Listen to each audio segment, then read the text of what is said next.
We have reached the end of the 2017 legislative session. What are some of the highlights for you from this year? What a ride, huh? It's been what I think you can accurately say this was a historic session. We passed a ton of issues that for many years were stalled, either because we had a Democratic governor that didn't share our beliefs. For a variety of reasons, we didn't get it done. And I think that starts with right to work. Right to work was a message that we sent to the people of Missouri that indicated Missouri's open for business by not forcing people to maintain a fiscal association with an organization that may or may not share their interests. We showed that we're on the side of the worker. We made that happen, and Missouri is on its way to becoming the 28th right-to-work state in the country. So that's a huge labor reform. We also did tort reform, so we made a tremendous amount of progress modifying our legal code so that businesses can come to Missouri and operate with a lot less fear of frivolous lawsuits that in many cases are bankrupting precisely the job creators that we need to move our population forward. This week we got a lot done. We had our minimum wage preemption bill, so the board bill that was passed in the city of St. Louis that raised the minimum wage in that area will be struck down and will be preempted by the law that we just passed. I believe the governor will sign it, and that's good. As government mandates higher wages, costs go up. And a lot of these costs are being borne by folks that have the least ability to afford it. So I think that that's a great step in the right direction. I was proud to vote for that particular bill, and I think we're going to be the real beneficiary of that. So I'm very excited and proud of what we accomplished this session. Certainly as a new guy in the Senate, I learned a ton, but happy to be here. The legislation you mentioned really follows a theme. Well, it creates opportunity. And,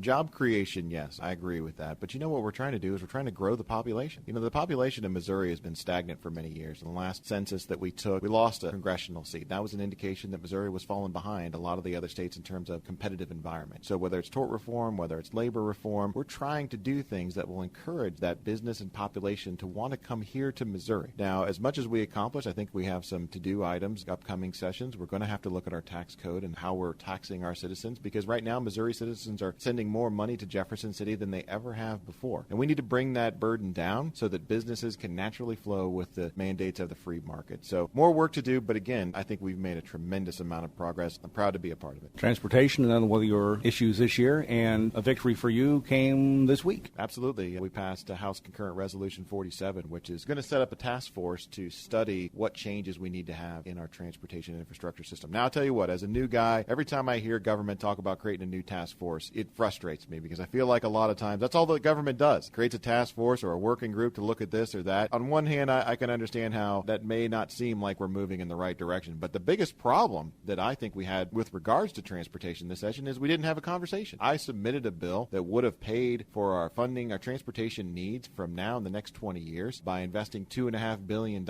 And we didn't get a fair shake at that bill on the floor of the Senate, and quite frankly, it's because there hasn't been enough of a conversation going on. So what this task force is going to do is it's going to pave the way for the kind of conversations I want to have in future years. I hope to be on that task force. I hope to be one of the guys that are shaping what the policy initiatives are so that next year when I'm sitting in this same spot, hopefully I'll be able to tell you that we got a lot further with the bills that I'm submitting in the legislature. Transportation, it's one of those, every idea is on the table. And as soon as somebody proposes an idea that maybe hasn't been heard before, it's immediately cut off. Is the trick going to be in getting the powers that be, as it were, to hear the new ideas? The trick is having that conversation. The trick is having that conversation about those new ideas. And I think that the task force that's going to be created as a result of HCR 47 is precisely the platform I need to pursue the conversation I'm talking about. So Missourians have been very clear about what they don't want when it comes to their transportation funding. They don't want toll roads and they don't want more taxes. That's what my plan did. I'm hoping as being part of this task force moving forward, I'm going to be able to influence what the ultimate solution is. And next year, like I said, next year when we are sitting here doing our end-of-year podcasting, I want to be able to say that as a result of that conversation, which carried on beyond when the session ended, that we were able to take the ball further.